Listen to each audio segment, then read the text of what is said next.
നമസ്കാരം. Welcome back to wizard of politics.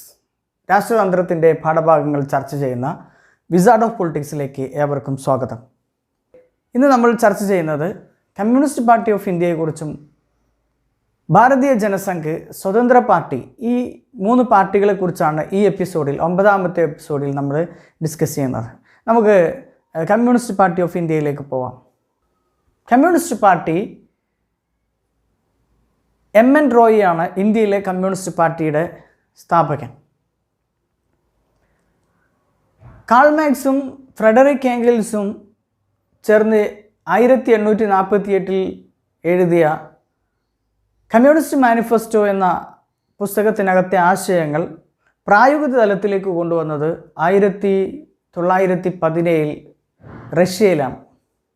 ഇതാണ് Russian വിപ്ലവം. ഒക്ടോബർ റവല്യൂഷൻ, ബോൾഷെവിക് റവല്യൂഷൻ എന്നൊക്കെ അറിയപ്പെടുന്നത് ഈ വിപ്ലവമാണ്. ഇതിൽ നിന്നും പ്രചോദനം ഉൾക്കൊണ്ടുകൊണ്ടാണ് ഇന്ത്യയിലെ കമ്മ്യൂണിസ്റ്റുകൾ എം.എൻ. റോയിയുടെ നേതൃത്വത്തിൽ 1920കളിൽ തന്നെ ഇന്ത്യയിൽ കമ്മ്യൂണിസ്റ്റ് ആക്ടിവിറ്റീസ് ആരംഭിച്ചിരുന്നു. എന്നാൽ ഇതൊരു പ്രസ്ഥാനമായിട്ട് ഇന്ത്യയിൽ രൂപീകരിക്കുന്നത് 1925ലാണ്, 1925ലാണ്. അന്നുണ്ടായിരുന്ന communist പാർട്ടികളെല്ലാം joined together and formed a party, that is a Communist Party of India. 1925 രൂപീകരിച്ച് തുടക്കത്തിൽ ഇത് കമ്മ്യൂണിസ്റ്റ് പാർട്ടി ഇന്ത്യൻ നാഷണൽ കോൺഗ്രസിനകത്തെ ഒരു ഇടത് വിങ് ആയിട്ടാണ് പ്രവർത്തിച്ചിരുന്നത്, സോഷ്യലിസ്റ്റ് വിങ് ആയിട്ടാണ് പ്രവർത്തിച്ചിരുന്നത്. 1941 വരെ കോൺഗ്രസിനകത്ത് ഒരു സോഷ്യലിസ്റ്റ് ഇടത് വിങ് ആയിട്ട് ഈ കമ്മ്യൂണിസ്റ്റ് പാർട്ടി ഓഫ് ഇന്ത്യ പ്രവർത്തിച്ചു. 1941 കോൺഗ്രസിൽ നിന്നും ഈ communist party of India parted away from Congress in 1941. I have to discuss the ideology of Communist Party of India. Believed the ideas that the Indian independence was not true. ഇന്ത്യയുടെ സ്വാതന്ത്ര്യ സമരം യഥാർത്ഥ സ്വാതന്ത്ര്യ സമരമല്ല എന്നവർ വിശ്വസിച്ചിരുന്നു. അതാണ് കമ്മ്യൂണിസ്റ്റ് പാർട്ടിയുടെ ഐഡിയോളജിയെക്കുറിച്ച് ഡിസ്കസ് ചെയ്യുമ്പോൾ നമുക്ക് പ്രധാനമായിട്ടും ഡിസ്കസ് ചെയ്യാനുള്ളത്. ഇന്ത്യയുടെ സ്വാതന്ത്ര്യ സമരം യഥാർത്ഥമല്ല എന്നവർ വിശ്വസിച്ചു. കാരണം കേവലം ഒരു അധികാര കൈമാറ്റം, ബ്രിട്ടീഷുകാരിൽ നിന്നും ഇന്ത്യയിലെ വരേണ്യവർഗത്തിന് അധികാരം കൈമാറുന്ന ഒരു കേവല അധികാര കൈമാറ്റം മാത്രമാണ് ഇന്ത്യയിലെ സ്വാതന്ത്ര്യ സമരം എന്നാണ് കമ്മ്യൂണിസ്റ്റ് പാർട്ടി വിശ്വസിച്ചത്. ഇന്ത്യൻ ജനതയുടെ സാമൂഹിക രാഷ്ട്രീയ ജീവിതത്തിൽ ഒരു മാറ്റവും ഈ സ്വാതന്ത്ര്യം കൊണ്ടുവരുന്നില്ല. ഇത് വരേണ്യവർഗത്തിന്, ബ്രിട്ടീഷുകാരിൽ നിന്നും അധികാരം ഇന്ത്യയിലെ ഉന്നത വിഭാഗങ്ങൾക്ക്, വരേണ്യവർഗത്തിന് കൈമാറുന്ന ഒരു ചടങ്ങ് മാത്രമാണ് എന്നാണ് കമ്മ്യൂണിസ്റ്റ് പാർട്ടി ഓഫ് ഇന്ത്യ വിശ്വസിച്ചത്. ഇതിൻ്റെ പേരിൽ സൂചിപ്പിക്കുന്ന പോലെ തന്നെ communist party believed in socialism and communism. കമ്മ്യൂണിസത്തിലും സോഷ്യലിസത്തിലുമാണ് കമ്മ്യൂണിസ്റ്റ് പാർട്ടി വിശ്വസിച്ചിരുന്നത്. Communist party was against private property, സ്വകാര്യ സ്വത്തിന് എതിരായിരുന്നു. They supported public property. Communist party പൊതുസ്വത്തിനാണ് പിന്തുണക്കുന്നത്, സ്വകാര്യ സ്വത്തിനെ ശക്തമായിട്ട് എതിർക്കുന്നു എന്നുള്ളതാണ് അവരുടെ പ്രധാനപ്പെട്ട ഐഡിയോളജി എന്ന് പറയുന്നത്. Communist party encouraged violent revolution, especially violent revolution in Andhra sector. Andhra Pradesh മേഖലയിൽ രക്തരൂക്ഷിതമായിട്ടുള്ള സമരങ്ങൾക്ക് കമ്മ്യൂണിസ്റ്റ് പാർട്ടി സപ്പോർട്ട് ചെയ്തു, നേതൃത്വം നൽകി എന്നുള്ളതാണ്. അതുപോലെ തന്നെ communist party supported workers, peasants etceteras. Peasants, കർഷകരെയും തൊഴിലാളികളെയും ഒക്കെ ശക്തമായിട്ട് പിന്തുണച്ചിരുന്ന ഒരു രാഷ്ട്രീയ പാർട്ടിയാണ് കമ്മ്യൂണിസ്റ്റ് പാർട്ടി. വൈദേശിക ആധിപത്യത്തെ ശക്തമായിട്ട് എതിർത്തിരുന്നു. ഇതൊക്കെയാണ് കമ്മ്യൂണിസ്റ്റ് പാർട്ടിയുടെ ഐഡിയോളജി ആയിട്ട് നമുക്ക് ഡിസ്കസ് ചെയ്യാനുള്ളത്. അപ്പോൾ ഇത്രയും ഭാഗങ്ങൾ നമ്മൾ ഐഡിയോളജി ആയിട്ട് എഴുതേണ്ടതായിട്ട് ഉണ്ട്. But the party could not get much support, popular support. പാർട്ടിക്ക് വേണ്ടത്ര ജനകീയ പിന്തുണ ലഭിച്ചില്ല എന്നുള്ളതാണ്. ഇങ്ങനെയൊക്കെയാണെങ്കിലും പാർട്ടിക്ക് വേണ്ടത്ര ജനകീയ പിന്തുണ ലഭിച്ചില്ല. ഒന്നാമത്തെ പൊതു തെരഞ്ഞെടുപ്പിൽ 16 സീറ്റ് മാത്രം നേടാനേ പാർട്ടിക്ക് സാധ്യമായുള്ളൂ. Party decided to abandon the violent policy of CPI. In 1951, Communist Party of India abandoned their policy of violent revolution and decided to contest election or democratic socialism or democratic communism. Communism അല്ലെങ്കിൽ socialism ജനാധിപത്യ രീതിയിൽ നടപ്പിലാക്കുക എന്നുള്ള പോളിസിയിലേക്ക് 1951 ഇന്ത്യയിലെ communist party വരികയും അവരുടെ വിപ്ലവം രക്തരൂക്ഷിതമായ മാർഗത്തിലൂടെ സോഷ്യലിസം നടപ്പിലാക്കുക എന്ന ആശയം വലിച്ചെറിയുകയും ആ ആശയം ഉപേക്ഷിച്ചുകൊണ്ട് തിരഞ്ഞെടുപ്പിൽ മത്സരിച്ചുകൊണ്ട് ഇന്ത്യയിൽ സോഷ്യലിസം നടപ്പിലാക്കുക എന്നുള്ള പോളിസിയിലേക്ക് വരികയും 1952 ഒന്നാം പൊതു തെരഞ്ഞെടുപ്പിൽ കമ്മ്യൂണിസ്റ്റ് പാർട്ടി ഓഫ് ഇന്ത്യ മത്സരിക്കുകയും ചെയ്തു എന്നുള്ളതാണ്. ഒന്നാമത്തെ പൊതു തെരഞ്ഞെടുപ്പിൽ 16 സീറ്റുകൾ നേടാൻ കമ്മ്യൂണിസ്റ്റ് പാർട്ടിക്ക് സാധിച്ചു.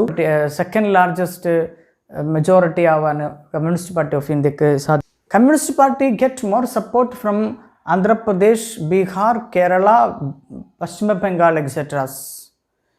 പാർട്ടിക്ക് കൂടുതൽ സപ്പോർട്ട് ലഭിച്ചത് ബീഹാർ, ആന്ധ്രാപ്രദേശ്, പശ്ചിമ ബംഗാൾ, കേരളം തുടങ്ങിയ സംസ്ഥാനങ്ങളിലാണ്.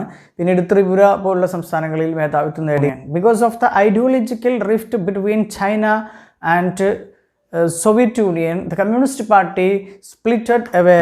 ഒരു ആദർശപരമായിട്ടുള്ള തർക്കത്തിൻ്റെ ഭാഗമായിട്ട് സോവിയറ്റ് യൂണിയനും ചൈനയും തമ്മിലുള്ള ആദർശപരമായ തർക്കത്തിൻ്റെ ഭാഗമായിട്ട് ഇന്ത്യൻ കമ്മ്യൂണിസ്റ്റ് പാർട്ടി പിളർന്നു. ആരാണ് കമ്മ്യൂണിസ്റ്റ് ലോകത്തിൻ്റെ നേതാവ്, ആരാണ് കമ്മ്യൂണിസ്റ്റ് ലോകത്തിന് നേതൃത്വം നൽകേണ്ടത് എന്നതിനെക്കുറിച്ചുള്ള തർക്കമാണ് ഇന്ത്യയിൽ ചൈനയും സോവിയറ്റ് യൂണിയനും തമ്മിലുള്ളൊരു തർക്കമായിരുന്നത്. ഈ തർക്കം ഇന്ത്യയിലെ കമ്മ്യൂണിസ്റ്റ് പാർട്ടി പിളരുന്നതിന് കാരണമാകും. CPI-M എന്നീ 2 രാഷ്ട്രീയ പാർട്ടികളായിട്ട് ഇന്ത്യൻ കമ്മ്യൂണിസ്റ്റ് പാർട്ടി മാറുകയും ചെയ്തു എന്നുള്ളതാണ്. ചൈനയെ സപ്പോർട്ട് ചെയ്യുന്ന communist party of India Marxist എന്ന പേരിൽ പുതിയ രാഷ്ട്രീയ പാർട്ടിയായിട്ട് മാറുകയും സോവിയറ്റ് യൂണിയനെ പിന്തുണക്കുന്നവർ കമ്മ്യൂണിസ്റ്റ് പാർട്ടി ഓഫ് ഇന്ത്യ എന്ന CPI എന്ന പേരിൽ നിലനിൽക്കുകയും ചെയ്തു. 1964 അതിൽ communist party of India Marxist CPIM-ൻ്റെ രൂപീകരണം ഉണ്ടാവുന്നത് 1964 ഈ രൂപീകരണ സമ്മേളനത്തിൽ പങ്കെടുത്ത ഒരേ ഒരു വ്യക്തിയാണ് ഇപ്പോൾ ജീവിച്ചിരിപ്പിക്കുന്നത്. അത് നമ്മുടെ ബഹുമാന്യനായ VS അച്യുതാനന്ദനാണ്. അപ്പോൾ ഇതാണ് സ്പ്ലിറ്റിനെ കുറിച്ച് പറയാനുള്ളത്. പിന്നെ നമുക്ക് ഡിസ്കസ് ചെയ്യേണ്ടത് ഇമ്പോർട്ടൻ്റ് ലീഡേഴ്സ് ആരൊക്കെയായിരുന്നു, കമ്മ്യൂണിസ്റ്റ് പാർട്ടിയുടെ പ്രധാനപ്പെട്ട ലീഡേഴ്സ് ആരൊക്കെയായിരുന്നു എന്നുള്ളതാണ്. MN റോയ്, സ്ഥാപക അംഗമായിട്ടുള്ള MN Roy, PC Joshi, AK Gopalan, MN Roy, PC Joshi, AK Gopalan, Ajay Ghosh, EMS, SA Dhange. ഇപ്പോൾ പ്രധാനപ്പെട്ട ലീഡേഴ്സ് എന്ന് പറയുന്നത് MN Roy, PC Joshi, Ajay Ghosh, SA Dhange, അതുപോലെ തന്നെ EMS നമ്പൂതിരിപ്പാട്, AK ഗോപാലൻ, ഇവരൊക്കെയായിരുന്നു കമ്മ്യൂണിസ്റ്റ് പാർട്ടി ഓഫ് ഇന്ത്യയുടെ എക്കാലത്തെയും സമുന്നതരായിട്ടുള്ള ലീഡേഴ്സ് എന്ന് പറയുന്നത്. ഇത്രയാണ് നമുക്ക് കമ്മ്യൂണിസ്റ്റ് പാർട്ടിയെക്കുറിച്ച് ഡിസ്കസ് ചെയ്യാനുള്ളത്. Next we are going to discuss about the Bharatiya Jana Sangh. ഭാരതീയ ജനസംഘിനെ കുറിച്ചാണ് ഇനി നമുക്ക് ഡിസ്കസ് ചെയ്യാനുള്ളത്. It was formed in 1951. 1951 ഭാരതീയ ജനസംഘ് രൂപീകരിക്കുന്നത്.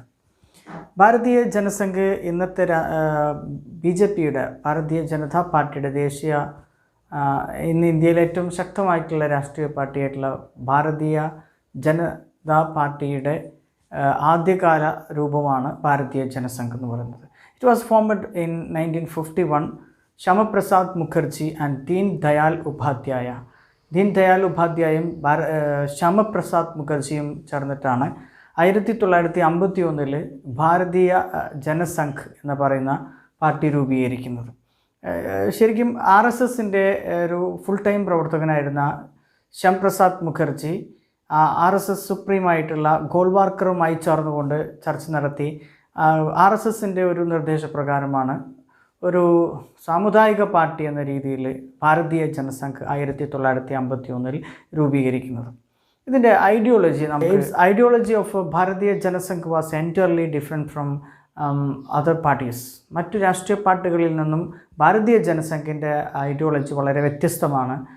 അതിനെ വ്യത്യസ്തമാക്കുന്ന ഒരുപാട് ഘടകങ്ങളുണ്ട്. അതുകൊണ്ട് തന്നെ പരീക്ഷകൾക്ക് ഭാരതീയ ജനസംഘ് വളരെ ഇമ്പോർട്ടൻ്റ് ആണ്, പലപ്പോഴും ചോദിക്കാറുണ്ട്.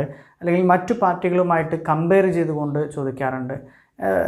എല്ലാ അർത്ഥത്തിലും വളരെ ഇമ്പോർട്ടൻ്റ് ആയിട്ടുള്ള ഒരു ഐഡിയോളജിക്കൽ സവിശേഷതകളാണ് ഭാരതീയ ജനസംഘിനുള്ളത്. നമുക്കതിലേക്കൊന്ന് കടന്നു പോകാം. Bharatiya Jana Sangh emphasise on Indian culture and Indian nationalism. Indian ദേശീയതയിലും ഇന്ത്യൻ സംസ്കാരത്തിലുമാണ് ഭാരതീയ ജനസംഘ് വിശ്വസിക്കുന്നത് എന്നുള്ളതാണ്. ഇന്ത്യൻ ദേശീയത, ഇന്ത്യൻ സംസ്കാരം, ഈ ആശയത്തിലാണ് ഭാരതീയ ജനസംഘ് വിശ്വസിക്കുന്നത്. വൈദേശിക ആധിപത്യത്തെയും വൈദേശിക സംസ്കാരത്തെയും വൈദേശിക മൂല്യങ്ങളെയും ഭാരതീയ ജനസംഘ് ശക്തമായിട്ട് എതിർക്കുന്നതാണ് ഇതിൻ്റെ ഒരു പ്രധാനപ്പെട്ട ഐഡിയോളജിക്കൽ സവിശേഷത എന്ന് പറഞ്ഞത്. അതുപോലെ തന്നെ the party reject western values and accepted Indian values. Party Indian മൂല്യങ്ങളെയാണ് അംഗീകരിക്കുന്നത്, വൈദേശിക മൂല്യങ്ങളെ പാർട്ടിയെ ശക്തമായിട്ട് എതിർക്കും. ഭാരതീയ ജനസംഘിൻ്റെ ഏറ്റവും അപകടകരമായിട്ടുള്ള ഒരു ഐഡിയോളജിക്കൽ സവിശേഷത എന്ന് പറയുന്നത് ഇത് ഭാരതീയ Jana Sangh was against the cultural diversity in India എന്നാണ്. ഇന്ത്യയിലെ സാംസ്കാരിക വൈവിധ്യത്തെ ഭാരതീയ ജനസംഘ് ശക്തമായിട്ട് എതിർക്കുന്നു എന്നുള്ളതാണ്. ഭാരതീയ Jana Sangh uphold the concept of one party, one country, one culture, one nation. ഒറ്റ രാജ്യം, ഒറ്റ സംസ്കാരം, ഒറ്റ ദേശം എന്ന ഒരു കൺസെപ്റ്റാണ്, എന്ന ഐഡിയോളജിയാണ് പാർട്ടിയുടെ ഏറ്റവും പ്രധാനപ്പെട്ട ഒന്ന്. ഒറ്റ രാഷ്ട്രം, one country, one culture, one nation. ഒറ്റ രാജ്യം, ഒറ്റ സംസ്കാരം, ഒറ്റ ദേശം. ഏകത്വത്തിലേക്ക് കൊണ്ടുപോകുക എന്നുള്ളതാണ് ഈ പാർട്ടിയുടെ ഐഡിയോളജി എന്ന് പറയുന്നത്. വൈവിധ്യത്തെ പാർട്ടി അംഗീകരിക്കുന്നില്ല. ഇതാണ് ബി ജെ പിയുടെയും ഏറ്റവും പ്രധാനപ്പെട്ട വെല്ലുവിളി. ഈ കാലഘട്ടത്തിൽ ബി ജെ പിയിൽ നിന്ന് ഏറ്റവും വലിയ വെല്ലുവിളി ഉയർന്നു വന്നത് ഈ ഒരു ഐഡിയോളജിയിൽ നിന്നാണ്. വൈവിധ്യങ്ങളെ ഈ ഭാരതീയ ജനസംഘ് ഒരിക്കലും അംഗീകരിക്കുന്നില്ല. ഒറ്റ രാഷ്ട്രം, ഒറ്റ സംസ്കാരം. ആ ഒറ്റ സംസ്കാരം ഏത് എന്നുള്ളതാണ് ഏറ്റവും വലിയ അഖണ്ഡ ഭാരതം എന്ന സങ്കല്പത്തെയാണ് ഇത് മുന്നോട്ട് വയ്ക്കുന്നത്. അഖണ്ഡ ഭാരതം എന്ന് പറയുന്നത് it stand for the reunion of India, Pakistan and Bangladesh. അപ്പോൾ ഇന്ത്യയും പാകിസ്ഥാനെയും ബംഗ്ലാദേശിനെയും ഒരുമിച്ച് ചേർത്തുകൊണ്ട് ഒരു അഖണ്ഡ ഭാരതം രൂപീകരിക്കണം എന്ന ആശയത്തിന് വിശ്വസിക്കുന്ന ഒരു പാർട്ടിയാണ് ഭാരതീയ ജനസംഘ് എന്ന് പറയുന്നത്. വിഭജിക്കുന്നതിന് മുമ്പുണ്ടായിരുന്ന ഇന്ത്യ എന്ന് പറയുന്നത് ഇന്ത്യയും പാകിസ്ഥാനും ബംഗ്ലാദേശും ചേർത്തുകൊണ്ട് Akhanda Bharatam prevention of cow slaughter. It was the most important ideology of Bharatiya Janasangh. Bharatiya Janasangh support Hindi language and strongly oppose the cost-cutter. മൃഗങ്ങളെ ബലി കൊടുക്കുന്നതിന് പാർട്ടി ശക്തമായിട്ട് എതിരാണ്. മൃഗബലിക്കെതിരാണ്. ഗോവധം, പാർട്ടി ഗോവധ നിരോധത്തിന് വേണ്ടി നിലനിൽക്കുന്ന പാർട്ടിയാണ്. In the area of foreign policy, the ideology of a party was strongly supported non-aligned movements. Non-alignment movement-നെ ചേരിചേരാ പ്രസ്ഥാനത്തെ ഭാരതീയ ജനസംഘ് ശക്തമായിട്ട് അനുകൂലിക്കുന്നുണ്ട്. അതാണ് ഭാരതീയ ജനസംഘിൻ്റെ ഒരു പ്രധാനപ്പെട്ട ഐഡിയോളജിക്കൽ സവിശേഷം എന്ന് പറയുന്നത്. India should create nuclear weapons എന്നുള്ള ഒരു ഐഡിയോളജിയാണ് ഇവർ ആദ്യം മുതലേ ഉണ്ടായിരുന്നത്.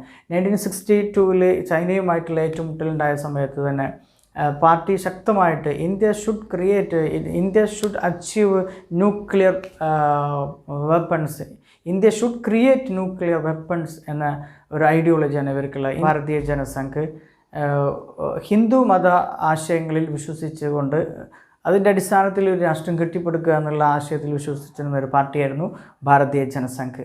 ഭാരതീയ ജനസംഘിന് ഇങ്ങനെയൊക്കെയാണെങ്കിലും party could not win popular support. The first general election party could win only 3 seats. 3 സീറ്റുകൾ മാത്രം നേടാനേ ഭാരതീയ ജനസംഘിന് ഒന്നാം തെരഞ്ഞെടുപ്പിൽ സാധിച്ചുള്ളൂ. പിന്നീട് 1977 പാർട്ടി ജനതാ പാർട്ടിയിൽ ലയിക്കുകയും ജനതാ പാർട്ടിയുടെ ഭാഗമാവുകയും ചെയ്തു. പിന്നീട് ജനതാ പാർട്ടി പിരിച്ചു വിട്ടതിന് ശേഷം 1981 മറ്റു നേതാക്കന്മാർ, അന്ന് നിലവിലുണ്ടായിരുന്ന പഴയ ഭാരതീയ ജനസംഘിലെ ലീഡേഴ്സ് എല്ലാം ചേർന്നുകൊണ്ട് 1980 ഇന്ന് ഇന്ത്യയിലെ ഏറ്റവും ശക്തമായിട്ടുള്ള രാഷ്ട്രീയ പാർട്ടിയായിട്ടുള്ള ഭാരതീയ ജനതാ പാർട്ടി രൂപീകരിക്കുകയും ചെയ്തു എന്നുള്ളതാണ്. ഇത്രയും നമുക്ക് ഭാരതീയ ജനസംഘിനെ കുറിച്ച് ഡിസ്കസ് ചെയ്യാനുള്ളത്. Prominent leaders of party was Balraj Madhok, Dev Prasad Ghosh, Deen Dayal Upadhyaya, Shyam Prasad Mukherjee എന്നിവരൊക്കെയായിരുന്നു. ശ്യാം പ്രസാദ് മുഖർജി നെഹ്റുവിൻ്റെ ആദ്യത്തെ മന്ത്രിസഭയിൽ അംഗമായിരുന്നു. വളരെ പ്രഗത്ഭരായ നേതാക്കൾ. Next we have to discuss the Swatantra party. Swatantra പാർട്ടിയെക്കുറിച്ചാണ് നമുക്ക് പ്രധാനമായിട്ടും ഡിസ്കസ് ചെയ്യാനുള്ളത്. മൂന്നാമത്തെ ഈ എപ്പിസോഡിൽ ഡിസ്കസ് ചെയ്യുന്ന മറ്റൊരു പാർട്ടി എന്ന് പറയുന്നത് സ്വതന്ത്ര പാർട്ടിയാണ്. സ്വതന്ത്ര party was formed in 1959. 1959 Swatantra party രൂപീകരിക്കുന്നത്. Founder of Swatantra party was C Rajagopalachari.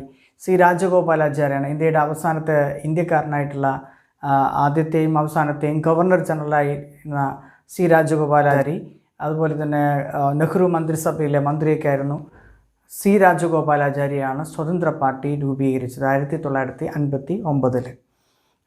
ഇതിൻ്റെ ഐഡിയോളജി വളരെ വ്യത്യസ്തമായിട്ടുള്ളൊരു പാർട്ടിയാണ്.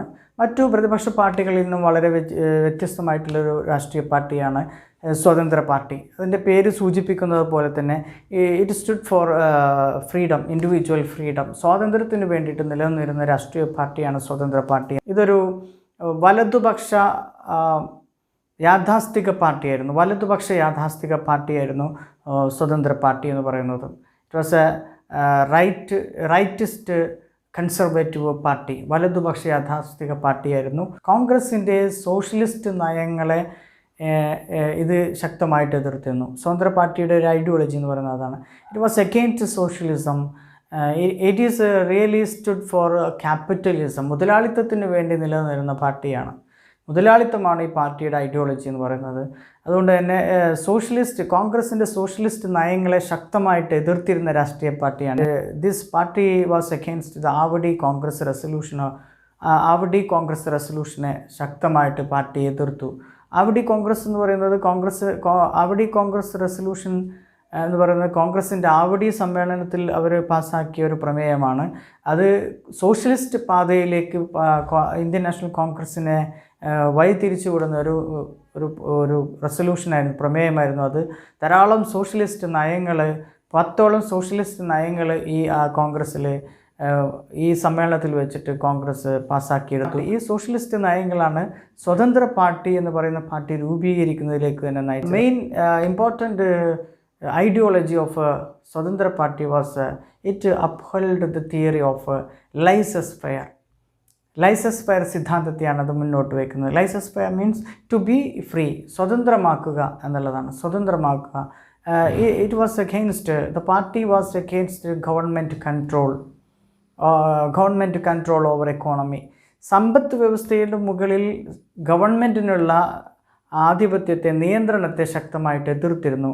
സമ്പദ് വ്യവസ്ഥയെ സ്വതന്ത്രമായിട്ട് വിടണമെന്ന് വിശ്വസിച്ചിരുന്ന പാർട്ടിയായിരുന്നു സ്വതന്ത്ര പാർട്ടി. സമ്പദ് വ്യവസ്ഥയ്ക്ക് മുകളിലുള്ള എല്ലാ ഗവൺമെൻറ് നിയന്ത്രണങ്ങളെയും എടുത്തു കളയുക എന്നുള്ള സിദ്ധാന്തമാണ് ലൈസസ് ഫെയർ തിയറി എന്ന് പറയുന്നത്. The party give importance to individual freedom. വ്യക്തി സ്വാതന്ത്ര്യത്തിനാണ് പാർട്ടി പ്രാധാന്യം നൽകിയിരുന്നത് എന്നുള്ളതാണ്. The party strongly against public sector and supported private sector. സ്വകാര്യ മേഖലയ്ക്ക് പ്രാധാന്യം കൊടുക്കുന്നതിനെയാണ് പാർട്ടി പിന്തുണച്ചത്. അതുപോലെ പബ്ലിക് സെക്ടറിനെ ശക്തമായിട്ട് എതിർത്തിരുന്നു പാർട്ടി എന്നുള്ളതാണ്. This party, Swatantra party was against land ceiling. ഭൂപരിധി നിശ്ചയിക്കുന്നതിന് പാർട്ടി എതിരായിരുന്നു. ഭൂപരിധി, ഒരു വ്യക്തിക്ക് കൈവശം വയ്ക്കാവുന്ന ഭൂമിയുടെ പരിധി നിശ്ചയിക്കുന്നതിന് പാർട്ടി എതിരായിരുന്നു. Party opposed cooperative farming. സഹകരണ കൃഷിക്ക് പാർട്ടി എതിരായിരുന്നു. എല്ലാ സോഷ്യലിസ്റ്റ് നയങ്ങളെയും ശക്തമായിട്ട് എതിർക്കുക എന്നുള്ളതായിരുന്നു സ്വതന്ത്ര പാർട്ടിയുടെ ലക്ഷ്യം എന്ന് പറയുന്നത്. ഇത് മുതലാളിമാരെ സപ്പോർട്ട് ചെയ്തിരുന്ന ഒരു പാർട്ടിയായിരുന്നു. ഒരു വരേണ്യവർഗത്തിൻ്റെ പാർട്ടിയായിരുന്നു. പാർട്ടിയുടെ ഫോറിൻ പോളിസി എന്ന് പറയുന്നത് party was against non align movement. ചേരിചേരാ പ്രസ്ഥാനത്തിനെ ശക്തമായിട്ട് പാർട്ടി എതിർത്തു. And party strongly opposed the pro Soviet attitude of India. ഇന്ത്യയുടെ സോവിയറ്റ് യൂണിയനോട് ചായ്വ് പുലർത്തുന്ന നയത്തെ ശക്തമായിട്ട് പാർട്ടി എതിർത്തു. സ്വതന്ത്ര പാർട്ടി വിശ്വസിച്ചിരുന്നത് ഇന്ത്യ അമേരിക്കയുമായിട്ടും പാശ്ചാത്യ മുതലാളിത്ത രാജ്യങ്ങളുമായിട്ടും കൂടുതൽ അടുക്കണമെന്ന ആശയത്തിലാണ് സ്വതന്ത്ര പാർട്ടി വിശ്വസിയിലെ ഭൂപ്രഭുക്കന്മാരായിട്ടുള്ള ആളുകളെ പാർട്ടി വല്ലാതെ ആകർഷിച്ചിരുന്നു. പക്ഷേ party could not win popular support because of a number of reasons are there. First one, narrow social base of a party. സാമൂഹിക അടിത്തറയില്ലാത്തൊരു ആശയങ്ങളും പോളിസിയുമാണ് ഈ പാർട്ടി ഫോളോ ചെയ്തിരുന്നത്. അപ്പോൾ സാമൂഹിക അടിത്തറയില്ലാത്ത ഒരു പാർട്ടി ആയതുകൊണ്ട് തന്നെ പാർട്ടിക്ക് ജനകീയ പിന്തുണ ലഭിക്കാതെ പോയി എന്നുള്ളതാണ് ഏറ്റവും പ്രധാനപ്പെട്ട ഒരു പാർട്ടി വിജയിക്കാതിരിക്കാനുള്ള ഒരു പ്രധാനപ്പെട്ട കാര്യം. Party has no root among ordinary peoples. സാധാരണക്കാരായിട്ടുള്ള ജനങ്ങൾക്കിടയിൽ വേരൂന്നാൻ പാർട്ടിക്ക് സാധിച്ചില്ല എന്നുള്ളതാണ് പാർട്ടിയുടെ പരാജയത്തിൻ്റെ മറ്റൊരു കാരണം എന്ന് പറയുന്നത്. Party has no strong organisational structure. Indian National കോൺഗ്രസിനെ പോലെ ശക്തമായിട്ടുള്ള ഓർഗനൈസേഷൻ സ്ട്രക്ചർ പാർട്ടിക്ക് ഉണ്ടായിരുന്നില്ല. ഈ കാരണങ്ങൾ കൊണ്ടൊക്കെ പാർട്ടി പരാജയപ്പെടുകയാണ് ഉണ്ടായത് എന്നുള്ളതാണ്. ഇത്രയാണ് ഈ രണ്ടാം അധ്യായത്തിൽ നമുക്ക് ഇത്രയും കാര്യങ്ങളാണ് ഡിസ്കസ് ചെയ്യാനുള്ളത്. അപ്പോൾ രണ്ടാം അധ്യായത്തിൻ്റെ വൺ വേർഡ് ക്വസ്റ്റ്യൻസുമായിട്ട് ഞാൻ അടുത്ത വീഡിയോയുമായിട്ട് വരും. അതുവരേക്കും നമസ്കാരം. നിങ്ങൾ ഈ ചാനൽ സബ്സ്ക്രൈബ് ചെയ്യുക. പൊളിറ്റിക്കൽ സയൻസ് പഠിക്കാൻ ആഗ്രഹിക്കുന്ന മുഴുവൻ ആളുകളിലേക്കും ഈ ചാനൽ എത്തിക്കുക, ഷെയർ ചെയ്യുക. നിങ്ങളുടെ അഭിപ്രായങ്ങൾ, വിലയേറിയ അഭിപ്രായങ്ങൾ കമൻറ്റ് ബോക്സിൽ നിക്ഷേപിക്കുക. Thank you very much.